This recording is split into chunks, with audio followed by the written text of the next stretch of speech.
Liverpool are back to winning ways by beating Ajax 2-1. They totally dominated this game, and obviously the result 2-1 won't come out and really show you exactly what happened in the field of play. But obviously, if at all you go in and you see the stats that are going to bring you later towards the end of this video, you're going to know that Liverpool really deserve to go on and win. And if at all they really lost this game, it would have been unfair. But for the game of Napoli, they are beaten, thumped, and really trounced to the level that they had no excuse to give. But in this game round, Liverpool dominated everything. They won the midfield. They had the most number of shots on target.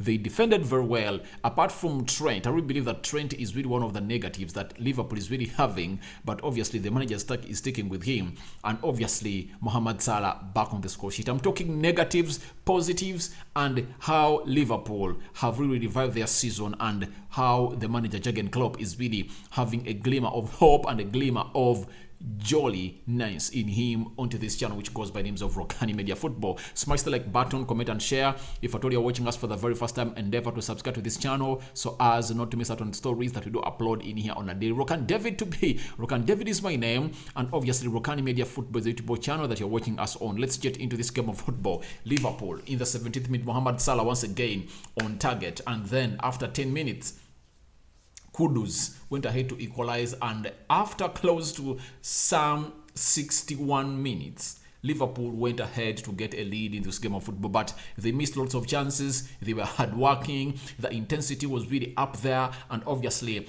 that's why I'm going to talk about the positives of this game of Liverpool versus the side which goes by the names of Ajax. One, the first positive, the composure and the rockness in the defense of Liverpool that has been attributed to the coming in of Joel Matip to play alongside Virgil van Dijk. To me, the game against Napoli, Liverpool lost it because of Joe Gomez. And I don't really believe that when Napoli comes at Anfield to play against Liverpool, they are really going to hit Liverpool like that. Liverpool is going to beat them, provided Konate or Joel Matip is playing alongside Virgil van Dijk. You saw today the solidness, the wall that was in that central defense of Liverpool when Joel Matip joined a man who goes by the names of Virgil van Dijk. And I really believe that Liverpool might have its own problems, especially internally, but even the injuries costed them, because you can't be having two of your best central defenders alongside Virgil van Dijk injured. Konate started the season injured. Joel Matip is just returning, and only after Joe Gomez was not been playing regular football. Joe Gomez is really a very good defender, but I believe he was rusty. That's it. He was rusty, and he lost his grip in there for you. That's why you saw that team of Napoli really making him an avenue when they really beat Liverpool for one. So that defense solidness, it has been a positive for me in this game of football. Secondly, the midfield getting back its cohesion. That midfield of Elliott, Fabinho, and Thiago Alcantara. You see a lot of magic coming in through that midfield area of Liverpool when they're having Fabinho and Thiago Alcantara. And in most cases, when Fabinho is away, when Thiago Alcantara is in that midfield, he is really, really exquisite. And he shows you that he's the gum to this team. The games has been away, Liverpool have really looked like a joke. The midfield has really been a very big problem to Liverpool. But whenever he comes back, I don't know whether he's 100% fully injured, but I think they had to hurry him back from where he was because they needed him in that midfield area. And obviously you saw his importance today. He has played a very good job into that midfield area. And I really believe that if at all he was not injured in the Champions League final, he would have really helped Liverpool. But he played 60 minutes and was injured and was taken off. It shows you the importance of Thiago Alcantara, because even when he's injured, no player at Liverpool is seen as a possible replacement for this guy in that midfield area. That was a spark in the midfield. He controlled the midfield area, and Liverpool was really great, and Fabinho also looked great in the midfield area. So I really believe that the second positive is Thiago Alcantara coming in back to really complete the cohesion of Liverpool in that midfield area, because you know games of football are lost and won in the midfield. It's proven beyond reasonable doubt, and obviously don't put a question mark to that, just put a full stop to that, that the midfield of Liverpool has been great after the addition of Thiago Alcantara. And thirdly, Diego Jota return. Obviously, it is really something that all of us have seen today. He has given them focal presence. He was playing as a focal point for Liverpool, that centre forward. And this time round, I've not seen him shift a lot to the left or right sides. He was so much playing centrally, and I think that's what the manager Jurgen Klopp told him, that please, I want to see you playing centrally into that area because we want to hurt Ajax into that position. And I saw him really do the take-ons with his defenders. That is Bassi and Julian Timber, who really played very well according to me, but obviously they were aged by the way Liverpool was attacking in there for you. But Jota, Diego really did a very phenomenal job into that game of football. Returning back from injury and putting up such a performance shows you how classy you are. And obviously, to me, he has really sent a message to Darwin Núñez that please, however much they brought you in here, I'm the main man who's going to lead the line. And maybe sometimes Darwin Núñez will lead the line and Jota will play off the left where Luis Diaz is playing for you. But a lot of sparks were into this game of football, and obviously those positives, I saw them in this game of football. The last positive, guys, is Liverpool's main man target, who scores goals for them, Mohamed Salah, getting on target again. To me, I really believe that he's going through a very bad period, but I think today's goal has really lifted him back because Thiago Alcantara coming back, meaning that the midfield of Liverpool is going to link to the attack a lot. That's it, because Fabinho is not so good at really passing that ball. He's good at really winning that ball and then do those easy passes. But there is the brain. Like you see United, Eriksen. You see Man City, Kevin De Bruyne. You see Arsenal, Odegaard. You see, which other team should I talk about? So I've talked about those three players and three teams because that is what Thiago Alcantara gives a side which goes by the names of Liverpool. He is decisive, and him being so much good at the ball and his talent being so much immense, he pulls out a pass that no one can even go in and really say, oh my God, he would have done it.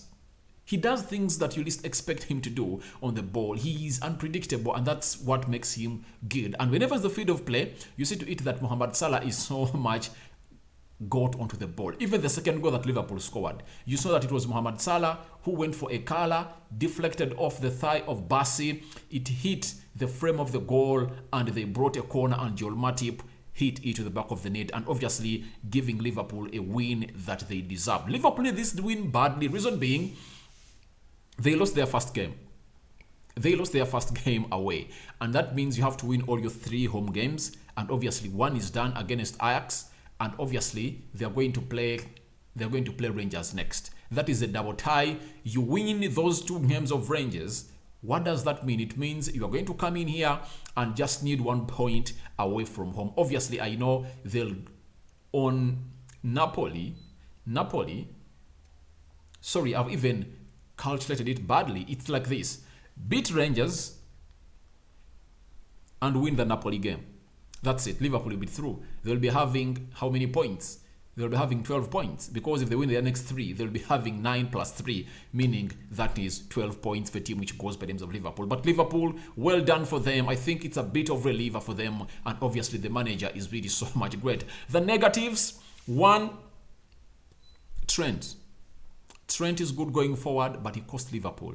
Even today, the goal they conceded, Trent Alexander-Arnold was beat into that, they call it the what? In transit. He was in transit, then they placed that ball into his position. He was nowhere to be seen, and obviously it didn't go his way, and obviously was really brought down. I reflect it back. The reason that's why Liverpool never won the Champions League finale down there in France was because Trent Alexander-Arnold never tracked that man who goes by names of Vinicius Jr. Remember, when you are being attacked, every fullback is supposed to mark the pole of his respective area where you're supposed to be marking, and obviously that area was naked, and it gave Vinicius Jr. an easy way to complete that ball at the back of the net. Even today, same old song was sung, and it looks like he brought in Calvin Ramsey to come in and really put competition to a man who goes by the name of Trent Alexander-Arnold, but it's not working out as wanting it because that boy got an injury and is not yet back to the levels. But you've seen on the other side of Robertson, whenever Robertson is not doing well, guess what the manager does? He brings in Smiskas, and Smiskas has played very good today,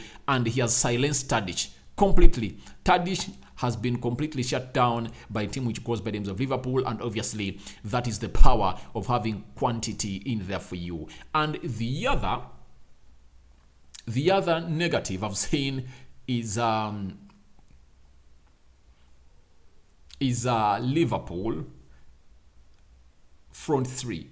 I think they are missing what we call knowing one another a lot.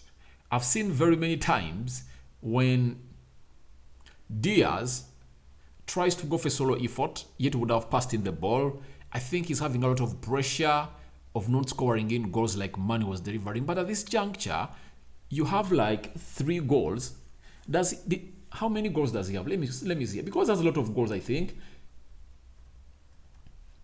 Luis Diaz, when I look at him, my stats are telling me that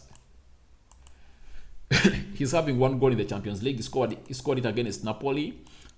In the Premier League, he has 3 goals. Those are 4 goals. 4 goals in 8 matches. That's not a very bad return. 4 goals in 8 matches, meaning that if at all he continues to go on and score at that rate, he can really get 20 goals a season. And I think it's really way too early for him to try to put a lot of pressure on himself. I really believe that he should get pressure on himself and really play his usual game that he's supposed to be playing. So a man who goes by the names of Diaz should really concentrate more on really playing a team game. Like you see Diego Jota. You see, even today, the most selfish man I've seen, that is Darwin Núñez. When he came in through, you saw him trying to play a team game, though he really looked rough sometimes. You see, pushing Julian Timber, and he couldn't put in an effort. But there is that chance that he created after really sitting down a defender of a team which goes by the names of Ajax. I really believe it was Julian Timber. Then he really crossed that ball, and the keeper fingertipped that ball and really put it out of direction from the reach of Luis Diaz. And obviously, that was really a very nice effort. But obviously, I know with time, Liverpool is going to go on and really win. But very good win for Liverpool, and I think it's really a positive for a side which goes by the name of Ajax. Because if Ajax got a point today at Anfield, they would have been 4 points. And 4 points in 2 games, and Liverpool will be having 1. So getting 3 gives Liverpool another chance to go in and really win this game of football in here. Now, when you look at the stats, as you see, Liverpool had 23 shots, Ajax had 3. That's what I told you in the beginning of this video, that what the result you're seeing does not really replicate or represent what exactly took place on the field of play. 23 shots, 3 by Ajax, 9 shots on target by Liverpool. That's how badly they really attacked a side which goes by the names of Ajax. And Ajax had 1 shot on target, meaning they're very much clinical, and it shows you how much quality complements quality. Because Matip and Virgil van Dijk really made it hard for the centre forwards of a team which goes by the names of Ajax. Kudus, being played as a false 9, got 1 shot on target and buried it, but he never got another one because quality completed quality in the names of Joe Matip and Virgil van Dijk. 58% ball possession, 42% ball possession. I believe the manager of Liverpool would have wanted some more from his side, but obviously 81% passing accuracy for a side which goes by the names of Liverpool, and 78% passing accuracy for Ajax.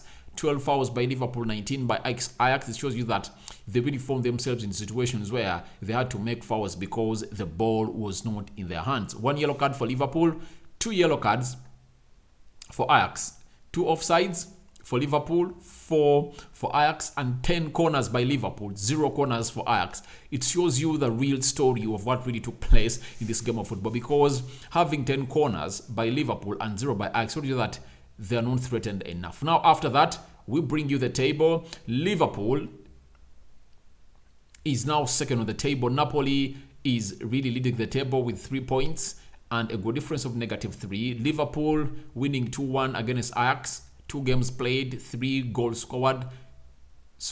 3 goals scored, and obviously they're having a -2 difference, but 3 points. Ajax, 2 games played, 3-goal difference after beating Rangers by 4 goals to nil. Liverpool has beaten them 2-1, and obviously having 3 points. Obviously, Rangers is really the last that's going to play Napoli tomorrow in Glasgow. I think that's where the game of football is going to happen in there for you. So that's what I had for you. Your reactions are welcome into the comment section below. Liverpool back to winning ways. Liverpool 2, Ajax 1. A sign out for now. See you later. May the Almighty God bless you abundantly. Rokani David is my name. A sign out.